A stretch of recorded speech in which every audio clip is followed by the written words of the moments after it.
आइए फिर से लौटते एक नई कहानी के साथ। गुरु और शिष्य की कहानी। बहुत पुरानी बात है। गांव में एक बहुत होनहार लड़का हुआ करता था। वह धन विद्या में बहुत निपुण था। वह राज्य का सबसे अच्छा धुरंधर बनना चाहता था। गांव के प्रतियोगिताओं में वह हमेशा प्रथम आता था। सबसे अच्छा धुरंधर बनने का सपना लेकर वहाँ एक बहुत परिचित गुरु के आश्रम में गए और उनको अपने लक्ष्य के बारे में बताया। गुरु ने उस लड़के से कहा, अगर तुम राज्य के सबसे अच्छे धुरंधर बनना चाहते हो तो तुमको मेरी हर एक बात बिना प्रश्न किए माननी पड़ेगी, तभी तुम यह लक्ष्य प्राप्त कर सकते हो। उस लड़के ने गुरु की बात मान ली और आश्रम में रहने लगा। पहले दिन गुरु ने धन विद्या की परीक्षा ली और उसके बाद उसको आश्रम के सामान्य काम दे दिया। जंगल से लकड़ी काट कर लाना गया की सेवा करना और आश्रम के विभिन्न काम करना और जितना वक्त मिले उसमें आश्रम के दूसरे शिष्यों के लिए धनुष बाण बनाना। वह लड़का प्रतिदिन प्रतीक्षा करता कि गुरु अब उसको धनुष विद्या के कुछ नए गुण सिखाएं, पर ऐसा कुछ नहीं हो रहा था। उसको रोजमर्रा के कार्य दिए जा रहे थे और उसमें से भी वह कार्य दिए जाते जो सबसे अधिक कठिन होते। धीरे धीरे शिष्य का गुरु पर से विश्वास उठने लगा।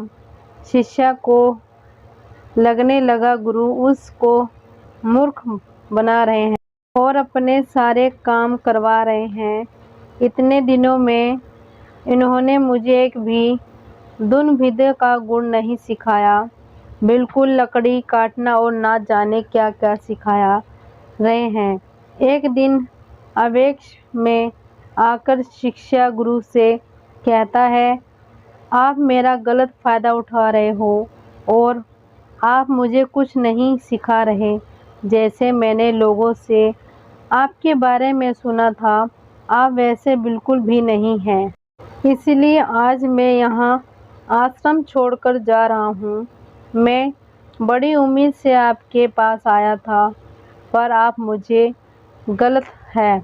मुझे स्वयं ही अपने लक्ष्य को प्राप्त करना होगा। इतना कहकर सिर्फ आश्रम छोड़कर वापस अपने गांव चला जाता है और गुरु मुस्कुराकर के शिष्य को आशीर्वाद देते हैं और अंदर चले जाते हैं। वह जब धनुष विद्या का अभ्यास करता है तो देखता है उसके हाथ पहले से अधिक मजबूत हैं और वह आसानी से निशाना लगा सकता है। अब उसको धनुष पहचानने में बहुत सहूलियत मिल रही है और उसका तीर अब बहुत दूर तक मार कर रहा है, जो पहले इतनी दूर तक नहीं जाता था। एक ही दिन में अभ्यास में उसको ये समझ में आ गया कि पहले से अधिक धनुष विद्या में बहुत अधिक बदलाव आ गया है और वह पहले से बेहतर हो गया है। उसको यह एहसास हुआ कि दैनिक कार्य करते हुए भी उसके गुरु धनुष विद्या के बारे में ही सिखा रहे थे। वह तुरंत आश्रम गया और गुरु से माफ़ी मांगने लगा। गुरु ने कहा, तुमने बहुत दिनों तक बिना प्रश्न किया जो मैंने कहा वह किया।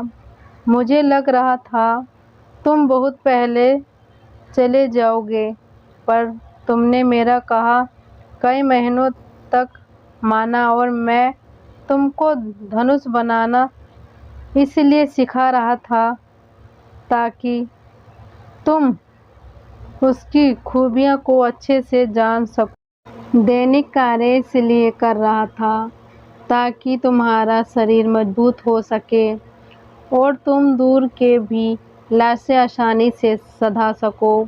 धनुष विद्या तुमको पहले से आती है, तुम्हें उसमें बहुत काम अभ्यास की ज़रूरत है, जो कि मैं तुम्हें बाद में सिखाऊंगा। उससे पहले तुम में जो भी कमियां हैं उनको दूर करना होगा। इसलिए मैं तुमको एक मौका और दूंगा, और इस बार अगर तुम्हारा विश्वास टूटा तो फिर दोबारा मैं तुम्हें शिक्षा नहीं दूंगा। शिष्य ने गुरु के पैर पकड़ लिए और कहा, इस बार ऐसा कुछ भी नहीं होगा। मुझ अज्ञानी को क्षमा कर दीजिए और अपने ज्ञान का भंडार मुझ पर उड़ेज दीजिए, जिसके कारण मैं दुविधा में ही नहीं बिल्कुल सभी गुणों में प्रगत बन जाऊं। गुरु ने शिष्य को कुछ ही दिनों में दुविधा सिखाना चालू कर दिया और शिष्य ने अपना लक्ष्य बहुत आसानी से प्राप्त कर लिया। शिष्य किसी भी कार्य को करने से पहले हमें ये जरूर समझ लेना चाहिए कि उसका हम पर क्या प्रभाव पड़ रहा है। कभी कभी हमको जो काम छोटे लगते हैं और दैनिक जीवन में लगते हैं, उनके भी हमारे चरणों में और गुणों में बहुत बदलाव होता है।